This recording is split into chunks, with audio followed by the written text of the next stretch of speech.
Hello बच्चों, class 11th last chapter का नाम wave, video number 4। First 3 part में वेव क्या है, वेव कितने टाइप की होती है, speed of transverse wave, speed of longitudinal wave, इसके अलावा Laplace correction, Newton's opinion about the velocity of sound in air, then factor on which velocity of sound affect progressive wave. उसके बाद हम लोग लाए थे थर्ड पार्ट में superposition principle क्या है, सुपरपोजिशन के 3 एग्जाम्पल। एक थे हमारे इंटरफेरेंस, जिसको मैंने वीडियो नंबर 3 में डाला है। उसके बाद स्टैंडिंग वेव, तो स्टैंडिंग वेव का लास्ट पोर्शन तो मैंने उसमें भी डाला था, थ्योरेटिकल पोर्शन। बट आज एक स्टैंडिंग वेव का एक बड़ा सा काम करने वाले हैं, जो आपके एग्जाम में पूछने की संभावना थोड़ी सी ज़्यादा होती है। सबसे पहले स्टैंडिंग वेव होता क्या है? A standing wave is also called a stationary wave. देखिए, जब दो प्रोग्रेसिव वेव जिसका एम्पलीट्यूड सेम हो, टाइम पीरियड सेम हो, स्पीड भी सेम हो, बट अपोजिट डायरेक्शन से ओवरलैप करे। जब दो प्रोग्रेसिव वेव जिसका एम्पलीट्यूड सेम हो, टाइम पीरियड सेम हो, स्पीड सेम हो, बट अपोजिट डायरेक्शन से ओवरलैप करे, तो एक नया टाइप का वेव वो जनरेट करता है, प्रोड्यूस करता है, which not appears to travel. वो लगता है कि रेस्ट में है। So this wave is called standing wave या तो स्टेशनरी वेव। और यहाँ पर एनर्जी का कोई ट्रांसफर नहीं दिखता है या नहीं होता है, क्योंकि ये वेव स्टेशनरी कंडीशन पे होती है। तो आइए हम लोग देखते हैं स्टेशनरी वेव। तो स्टेशनरी वेव या standing wave, when two progressive wave या when two wave of same amplitude, same period, traveling with same speed but in opposite direction, overlap with each other, a new type of wave produced which not appears to travel, जो कि चलता हुआ नहीं दिखता है, called stationary wave। इसको stationary wave या standing wave कहते हैं। No transfer of energy takes place due to their stationary nature. जब ये वेव प्रोग्रेस करती है या चलती है तो इसमें कोई एनर्जी का ट्रांसफर नहीं होता है, क्योंकि ये रेस्ट कंडीशन पे होता है। ये वेव 2 टाइप की होती है, पहला ट्रांसवर्स स्टेशनरी वेव, दूसरा लॉन्गिट्यूडनल स्टेशनरी वेव। अगर 2 वेव हो, एम्पलीट्यूड सेम हो, पीरियड सेम हो, स्पीड सेम हो, डायरेक्शन अपोजिट हो, लेकिन दोनों हो ट्रांसवर्स। फिर से, जब 2 वेव हो, 2 प्रोग्रेसिव वेव हो, लेकिन एम्पलीट्यूड सेम हो, पीरियड सेम हो, स्पीड सेम हो, डायरेक्शन अपोजिट हो, लेकिन हो दोनों ट्रांसफर और ओवरलैप कर गया अपोजिट दिशा से, तो बनाएगा ट्रांसवर्स स्टेशनरी वेव। और इसका एग्जांपल होता है wave produce in the wire of sonometer. Sonometer में माने सितार बोलिए, गिटार बोलिए, या किसी तार को टेबल पर स्ट्रेच कर दें और तार को हम ऐसे हिला दें, तो जो वेव प्रोड्यूस करेगा वो सोनोमीटर में वेव प्रोड्यूस होगा, लॉन्गिट्यूडनल स्टेशनरी वेव। फिर से 2 वेव हो, एम्पलीट्यूड सेम हो, पीरियड सेम हो, स्पीड सेम हो, डायरेक्शन अपोजिट हो, लेकिन दोनों हो लॉन्गिट्यूडनल, और जो वेव प्रोड्यूस करेगा after superposition are called longitudinal stationary wave. और ये वेव प्रोड्यूस्ड होता है, वेव प्रोड्यूस्ड इन ओपन और क्लोज्ड ऑर्गन पाइप। तो ये तो हो गया स्टैंडिंग वेव का थ्योरेटिकल पोर्शन क्या है। बट एक काम में हम आने वाले हैं, formation of stationary wave in a string. एक धागा में स्टेशनरी वेव का formation, fix at both end. अगर दोनों एंड को मैं फिक्स कर दूं, कहीं बांध दूं, क्लैम्प कर दूं, और इसमें जो स्टेशनरी वेव प्रोड्यूस्ड होगा, इसका स्टैंडिंग वेव का equation. Formation of stationary wave in a string, in a धागा, इन ए तार, फिक्स एट बोथ एंड। चलिए, let a string stretch between 2 fix point. मैंने कोई तार लिया, उसको 2 फिक्स पॉइंट पे स्ट्रेच कर दिया, लाइक दिस, टांग के रखा हुआ है। When the string is set in vibration, अगर इस स्ट्रिंग को, धागे को अगर हम वाइब्रेट करेंगे, तो it oscillate only in special pattern, ये एक ही पैटर्न में ऑसिलेट करेगा। अगर दोनों इंड को पकड़ के स्ट्रेच कर दूं, इसको वाइब्रेट करूं, तो एक ही पैटर्न में ये ऑसिलेट करेगा, only in special pattern called normal mode. It is called normal mode. But the end of the string are clamped at both end. अगर दोनों एंड को, तार के दोनों एंड को 2 दीवार में क्लैम्प कर दें या बांध दें, मैंने 2 हुक में हम बांध दें, the end of the string are clamped at both end, so end cannot oscillate. ध्यान दीजिए, एंड ऑसिलेट नहीं करेगा, बीच में सबसे ज्यादा ऑसिलेशन करेगा, फिर ऑसिलेशन धीरे धीरे घटेगा, लेकिन जहां पे क्लैम्प किया हुआ एंड है वो do not oscillate, it remains at rest, वो हमेशा रेस्ट में रहेगा। ध्यान दीजिए, इंड डू नॉट ऑसिलेट, अगर मैंने दोनों इंड को क्लैंप कर दिया, दीवार में फिक्स कर दिया और उसको ऑसिलेट में करा दूंगा तो बीच वाला पोर्शन सबसे ज़्यादा ऑसिलेट करेगा, बट ऑसिलेशन धीरे धीरे घटेगा और इंड ऑसिलेट नहीं करेगा। तो it remains at rest. Let a progressive wave travelling along plus x axis, तो पिछला वीडियो में अपने प्रोग्रेसिव वेव का एक्सप्रेशन देखा था, वो था y is equal to a sine 2 pi by lambda v t minus x. तो प्रोग्रेसिव वेव जब चला x की तरफ, y डैश इसको लिखा, लेकिन जाने के बाद जब वो फिक्स इंड से टकरा के वापस लौटा, on reflection from the fix end wave travelling in minus x axis, क्योंकि ये चला था अलोंग प्लस एक्स, लेकिन टकरा के जब वापस आ गया तो हो जाएगा माइनस एक्स एक्सिस, और उसका एक्सप्रेशन लिखा y double dash is equal to, चूंकि वही वेव वापस लौटा तो minus a sine 2 pi by lambda v t plus x, क्योंकि माइनस एक्स में है, अपोजिट साइन जो है अपोजिट मूव किया इसीलिए। अब according to principle of superposition, अब सुपरपोजिशन प्रिंसिपल से हम दोनों को ऐड करेंगे तो y is equal to y dash plus y double dash, ये दोनों को जोड़ना है। अब हम लोग ऊपर उठते हैं, तो अगर ये दोनों को जोड़ते हैं तो हम लोग चले ऊपर, यहाँ आते हैं, अब दोनों को हम ऐड करने वाले हैं, तो y is equal to y dash plus y double dash. अब y डैश और y डबल डैश दोनों हमारे पास है, यहाँ से यहाँ तक केवल मैथ बनाया और बेसिकली एक फॉर्मूला लगा के रखा है साइन सी माइनस साइन डी। तो दोनों का वेव में a है एम्पलीट्यूड, तो दोनों का a को मैंने पहले बाहर निकाला और पहला वेव लिखा जो प्लस एक्स की तरफ गया, sine 2 pi by lambda v t minus x, plus second wave जो रिवर्स आया था तो माइनस में था, minus sine 2 pi by lambda v t plus x, ठीक है। प्लस माइनस से पहले यहाँ पर माइनस हम किए, प्लस माइनस से यहाँ माइनस किए, अब ये तो बाहर है sine 2 pi by lambda v t minus x, यहाँ बचा minus sine 2 pi by lambda v t plus x. अब इसको पूरे को c मानते हैं, आई पूरे को d मानते हैं, इसको c और इसको d, और फॉर्मूला हमारे पास है sine c minus sine d is equal to होता है 2 sine c minus d by 2 into cos c plus d by 2, 2 sine c minus d by 2 into cos c plus d by 2। आइए, ये तो बाहर है, 2 साइन c माइनस डी, ये c है ये d है, c माइनस डी बाई 2 लिखा, into cos c plus d by 2। अब इसको घुसा के मैंने c बना लिया पूरा, इसको अंदर घुसा के d बना लिया, तो यह c माइनस डी बाई 2 और c प्लस डी बाई 2। जब दोनों को खोल के मैंने देखा तो 2 पाई लेमडा वी टी और 2 पाई लेमडा वी टी, ये माइनस c प्लस c दोनों आपस में कटा, और यहाँ minus 2 pi x by lambda plus 2 pi x by lambda, ये दोनों आपस में कटा, तो यहाँ क्या बचा minus 2 pi x by lambda, यहाँ minus 2 pi x by lambda, कुल जो ऐड करने पर हो गई a वही रहा 2 साइन। अब यहाँ देखिए क्या बचा 2 पाई एक्स मैंने 4 पाई एक्स बट माइनस में था, तो minus 4 pi x by 2 lambda into cos, यहाँ देखिए 2 पाई वी टी और 2 pi v t, 4 pi v t by lambda, नीचे 2 बचा, तो इस 2 को इस 2 से हम काट रहे हैं, यहाँ 2 और यहाँ से यहाँ हम काट रहे हैं, मतलब मिला जुला के क्वेश्चन हमारा आ गया y is equal to a 2 sine, और यहाँ माइनस 2 पाई एक्स बचा, minus 2 pi x lambda into cos 2 pi v t by lambda. अब इसी को फ्रेश करके लिखें तो इस माइनस को हम बाहर निकाल देंगे क्योंकि इंटू में माइनस है, तो y is equal to minus 2a sine 2 pi x by lambda into cos 2 pi v t by lambda. It is the equation of standing wave, क्योंकि ये इक्वेशन बना दो प्रोग्रेसिव वेव के एडिशन से, मैंने c प्लस डी को जोड़ा था, तो this equation represent stationary wave या स्टैंडिंग वेव।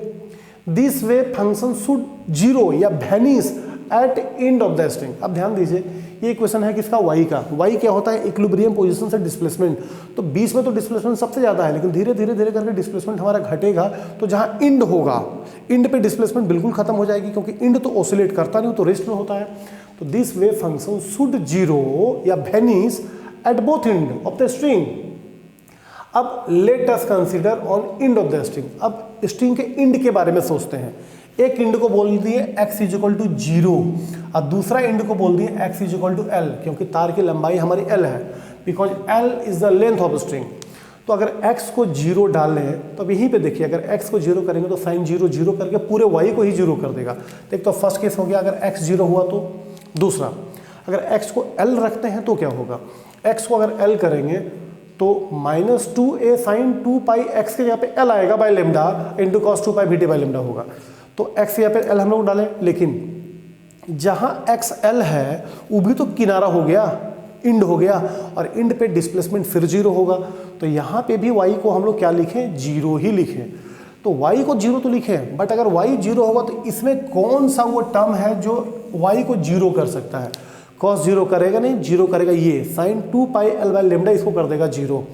तो ये अगर 0 है तो sin 2 pi l lambda is equal to 0, और 0 के जगह पे लिखा जा सकता है sin n पाई, क्योंकि sin हर एक पाई में 0 होता है, sin 1 पाई, sin 2 पाई, sin 3, 4, 5, 6 पाई कोई भी होगा तो 0। तो sin 2 pi l by lambda is equal to sin n pi, क्योंकि n में कुछ भी डालेंगे तो 0 ही देगा। अब दोनों तरफ से अगर साइन को रिमूव करें तो क्या बचा? 2 pi l lambda is equal to n pi, 2 pi l lambda is equal to n pi. अब इसको गौर से देखिए या थोड़ा सा रुक जाते हैं। यहाँ तक मैंने क्या किया, दो प्रोग्रेसिव वेव लिया था, एक x की तरफ, वही रिफ्लेक्ट होकर वापस आया माइनस x की तरफ, तो दो प्रोग्रेसिव वेव का इक्वेशन बनाया, फिर दोनों को जोड़ा, sine c minus sine d का फॉर्मूला यूज किया, 2 sine c minus d by two into cos c plus d by two, और जब दोनों को जोड़ा तो एक इक्वेशन हमारी बन गई। अब x को 0 मान के y देखा, x को l मान के y देखा, तो जब l मान के y देखा तो ये आ गया, बट ये 0 हो रही है तो ये टर्म से हम 0 करा दिए। अब यहाँ पर हम लोग अलग अलग वाइब्रेशन देखेंगे, first vibration, second vibration, third vibration, और तीनों वाइब्रेशन में हम लोग लास्ट में फ्रीक्वेंसी देखेंगे कि अलग अलग वाइब्रेशन में फ्रीक्वेंसी का मोड क्या है।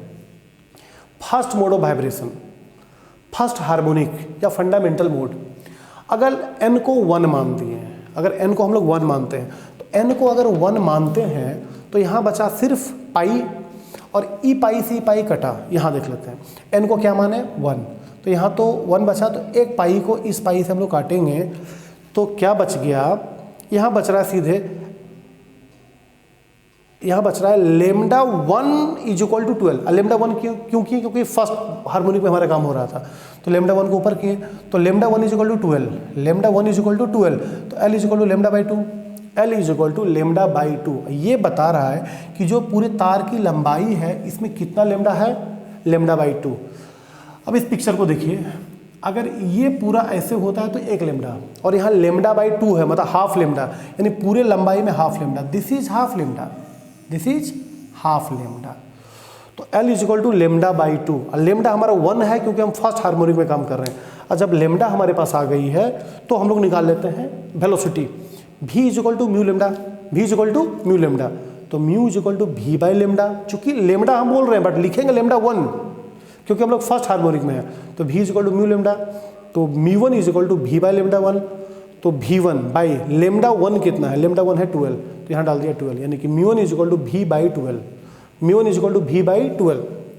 अब ये रिलेशन एक है आपके पास जो है velocity of transverse wave in a string, तो v1 is equal to root under t by mu, और v1 के जगह पे हम लोग लिख सकते हैं, v1 के जगह पे क्या लिख सकते हैं, 2l म्यू1, 2l म्यू1, this is v1, इसको आप v1 बोल सकते हैं। तो v1 is equal to 2l म्यू1, यहीं से 2l म्यू1 यहाँ से निकाल लेते हैं, mu one is equal to 1 by 12 into root under t by mu, जहाँ t है टेंशन ऑफ द स्ट्रिंग और म्यू है मास पर यूनिट लेंथ। तो फर्स्ट मोड ऑफ वाइब्रेशन में हम लोग अलग अलग चीज़ निकालें, यहाँ फ्रीक्वेंसी निकालें टेंशन के टर्म में, यहाँ फ्रीक्वेंसी निकालें वेलोसिटी के टर्म में, और यहाँ हमारा लेंथ ऑफ द स्ट्रिंग है। अब यही काम अगर हम लोग सेकेंड मोड ऑफ वाइब्रेशन में करें तो क्या होगा, सेकेंड मोड ऑफ वाइब्रेशन में n को 2 लेना है, तो 2 pi l lambda is equal to n pi, 2 रखा तो ये तो पूरा कट गया, दिस पूरे से कट गई, तो l is equal to lambda, यानी पूरे लंबाई में 1 लेमडा है, तो पूरे लंबाई में 1 लेमडा सेट किए, 1 लेमडा दोनों तरफ से, ठीक है, x is equal to 0, x is equal to 1। तो जब लेमडा हमको मिल गया पूरे लंबाई में तो फिर v निकालते हैं, v is equal to mu lambda, but यहाँ पर हम 2 लिखेंगे क्योंकि सेकंड मोड का है, v is equal to mu lambda, तो mu two is equal to v by lambda, और लेमडा 2 कितना था या लेमडा कितना था l, तो ये तो हमारा निकल गया फ्रीक्वेंसी। लेकिन अब यहाँ पर गौर करें, म्यू1 इज इक्वल टू हमारा था v by 12, v by 2l, तो v बाई l के जगह पे mu two is equal to v by lambda 2, v by lambda 2, और लेमडा 2 कितना है मेरा l। अब यहाँ पर आइए, mu one is equal to v by mu two by 2, mu two है v बाई l, अगर यहाँ 2 हम डिवाइड कर देते हैं तो म्यू1 हमारी बन जाएगी, और यहाँ से दोनों के बीच में रिलेशन आ रहा है 2 mu one is equal to mu two, 2 mu one is equal to म्यू2।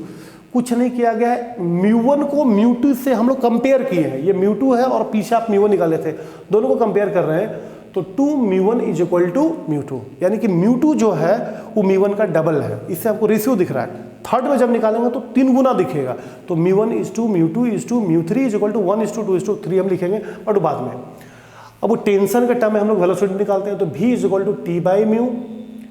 v2 की जगह पे क्या, v2 की जगह पे यहीं से कहीं हम लोग खोजते हैं μ2 λ2, μ2 λ2, और यहाँ से μ2 निकाल लीजिए, तो μ2 हो गया 1 बाय λ2, जबकि λ2 है कितना l, तो μ2 is equal to 1 by l root under t by mu. μ2 is equal to 1 by l root under t by mu. तो फ्रीक्वेंसी यहाँ से भी निकाल रहे हैं, फ्रीक्वेंसी हम लोग यहाँ से भी निकाल रहे हैं। अब third mode of vibration, n को 3 रखना है, बाकी आप काम खुद कर लेंगे। n को 3 रखेंगे तो पाई पाई कटा, तो यहाँ l इज इक्वल टू कितना आ रहा है 3 λ/2, 3 λ/3, 3 λ/2, लेकिन ये 3 लिखेंगे क्योंकि ये थर्ड मोड में हम चल रहे हैं, तो यहाँ पे 1.5 λ है, तो टोटल लामा में देखिए 1.5 λ, दिस इज 1 λ एंड हाफ λ, ये 1.5 λ हो गया। फिर भी निकाल लीजिए, v is equal to mu λ, तो mu is equal to v by λ3, v by λ3, λ3 है कितना, λ3 है 2l/3, 2l/3। जब यहाँ पे रखते हैं तो यहाँ पे लिखाएगा मेरा μ1, क्या लिखाएगा μ1, तो μ3 हो गया 3 μ1। अब μ1 μ2 μ3 का रेशियो साफ दिख रहा है कि μ1 is to μ2 is to μ3 is equal to 1 is to 2 is to 3। तो this was first harmonic, second harmonic, third harmonic, तीनों में एक ही काम कर रहे हैं। अगर इसमें कष्ट हो रहा है तो एक बार फिर से आके आप 1 को देखिए, 2 को देखिए, 3 को देखिए, आपको तीनों एक मैथ समझ में आएगा। पहले हम निकाल रहे हैं लेंथ में कितना लेमडा है, तो कभी हाफ लेमडा, तो कभी फुल लेमडा, तो कभी 1.5 लेमडा। उसके बाद जब लेमडा निकल रहा है तो हम निकालना चाह रहे हैं उसका frequency v is equal to mu lambda में, लास्ट में उसके लिए हम निकाल रहे हैं velocity root under t by mu से। अब अगर फोर्थ हार्मोनिक का हम बात करते हैं, चौथा हार्मोनिक का बात करेंगे, तो n को 4 लीजिए, काट कूट कीजिए, देखिए l is equal to 2 lambda मिलेगा, और 2 लेमडा मतलब यहाँ देखिए 2 लेमडा है। अब फिर से आप फ्रीक्वेंसी निकालेंगे उसी टर्म से। अब यहाँ पे 2 वर्ड पैदा हो गया, नोड और एंटी नोड। तो नोड क्या होता है, जहां पर डिस्प्लेसमेंट 0 है, जैसे यहाँ, यहाँ, यहाँ, यहाँ, यहाँ, this is node, node point. और जहां पे डिस्प्लेसमेंट मैक्सिमम है, ये वाला, this is anti node, anti node. दोनों का स्टेटमेंट, नोड क्या है, node are the point in stationary wave where the displacement of particles of medium is 0, जहां पर डिस्प्लेसमेंट 0 है। और anti node are the point in stationary wave where the displacement of particles is maximum, जहां पर maximum होता है। तो this is node point और एंटी नोड पॉइंट। अब हम लोग एक टॉपिक पे बात करते हैं जिसका नाम है डोपलर इफेक्ट, जो कि अभी तो सुना है, सिलेबस में नहीं है, लेकिन वेरी इंपॉर्टेंट है। डोपलर इफेक्ट आपको जानना चाहिए। डोपलर इफेक्ट क्या होता है, जैसे मैं बोल रहा हूँ, आप सुन रहे हैं, हम हो गए सोर्स ऑफ साउंड और आप हो गए ऑब्जर्वर। आपका फ़ोन, आपका जो भी है सोर्स ऑफ साउंड है, और जो आप सुन रहे हैं आप ऑब्जर्वर हैं। अगर सोर्स ऑफ साउंड और ऑब्जर्वर के बीच में कोई रिलेटिव मोशन नहीं हो, कोई रिलेटिव मोशन नहीं हो, यानी आप लोग दोनों रेस्ट में हैं, तब जो साउंड आप सुन रहे हैं ये होगा real frequency, real frequency. But अगर इसी दोनों में रिलेटिव मोशन हो गई, आप रेस्ट में ये मोशन कर रहा है या हम रेस्ट में आप मोशन कर रहे हैं, रिलेटिव मोशन हो जाए, तब जो साउंड सुनेंगे वो रियल नहीं होगा, वो होगा एपरिएंट फ्रीक्वेंसी, जो कि रियल फ्रीक्वेंसी से डिफरेंट होगा। ज़्यादा भी हो सकता है, कम भी हो सकता है। तो डोपलर इफेक्ट क्या बोला, whenever there is relative motion between source of sound and listener, then the frequency of sound listen by observer is not real, this is apparent frequency, it is different from real frequency. तो ऐसे तो book में 6 case होती है apparent frequency निकालने के लिए। जब ऑब्जर्वर करीब आए तो, दूर जाए तो, जब सोर्स ऑफ साउंड करीब आए तो, दूर जाए तो, दोनों करीब आए तो, दोनों दूर जाए तो। लेकिन इस 6 केस का एक निचोड़ है, एक केस।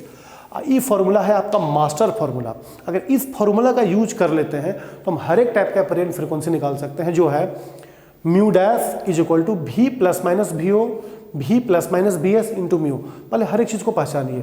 म्यू डैश है एपरिएंट फ्रीक्वेंसी, म्यू है रियल फ्रीक्वेंसी, v है velocity of sound in air, अब vo है source of velocity of observer, और vs है velocity of source of sound. यहाँ पे लिखा है। तो सिर्फ फॉर्मूला जान जाने से मास्टर फॉर्मूला पर अप्लाई नहीं कर सकते हैं, इसको अप्लाई करने का एक रूल है जो कि थोड़ा सा आपको हम नीचे दिखाते हैं। ये ध्यान आपको देना होगा, सोर्स हमेशा लेफ्ट हैंड तरफ हो, सोर्स हमेशा लेफ्ट हैंड तरफ हो, सोर्स हमेशा लेफ्ट हैंड तरफ हो, सोर्स का मतलब सोर्स ऑफ साउंड हमेशा लेफ्ट हैंड तरफ हो, और ऑब्जर्वर हमेशा राइट हैंड तरफ हो। ये राइट हैंड, ऑब्जर्वर इधर हो, सोर्स हमेशा लेफ्ट हैंड तरफ हो। और ये अगर इधर जाएगा तो पॉजिटिव, और इधर जाएगा तो नेगेटिव, ये इधर जाएगा तो नेगेटिव, इधर जाएगा तो पॉजिटिव। एक लाइन करना है, इधर वाले को मैंने पॉजिटिव लिया है, उल्टा को नेगेटिव लीजिए। ये साइड को पॉजिटिव, इस साइड को नेगेटिव। अगर ऑब्जर्वर इधर जाए तो पॉजिटिव, इधर आए तो नेगेटिव। अगर सोर्स ऑफ साउंड उधर जाए तो पॉजिटिव, इधर आए तो नेगेटिव। तो ध्यान देना है कि सोर्स हमेशा लेफ्ट हैंड तरफ हो और ऑब्जर्वर हमेशा राइट हैंड तरफ हो। और अगर ये इधर जाता है तो पॉजिटिव, ये भी इधर जाएगा तो पॉजिटिव, ये इधर आएगा तो नेगेटिव, ये भी इधर आएगा तो नेगेटिव। अब दोनों ऐसे हो तो ये पॉजिटिव ये नेगेटिव, अगर ऐसे हो तो ये पॉजिटिव ये नेगेटिव।